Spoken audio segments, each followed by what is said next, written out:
এই বলবার দাও, তোমার বাবাই খেলতে না করছে। তুমি কিছু মনে করো না, আমার ছেলেরা ওর মায়ের মতো একটু বেশি রাগি, তাই মাঝে মধ্যে ওরে আমি হাফ পাগল বলি। দেখলেই বোঝা যায়। নানু ভাই, তোমরাই তো চেয়েছিলে আমি বিয়ে করিনি, তাহলে এখন কেন সরগোল পাকাচ্ছ? হ্যাঁ, আমি তোমাদের পছন্দ মতো বিয়ে করিনি, তাই বলে আমার জামাইকে এইভাবে অপমান করবে? এটা কিন্তু একদম ঠিক হচ্ছে না নানু ভাই। বাদ দে তো, এইসব একটু একটু হয়। আয় নাচ জামাই রে, উপরে আয়। চলো চলো।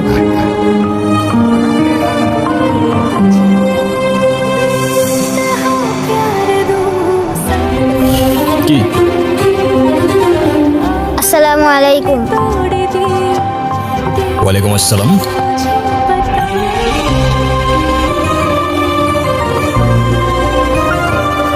ভালোবাসার মানুষ তখনই সুন্দর যখন সে আমার আপন মানুষেরও ভালোবাসার মানুষ হয়।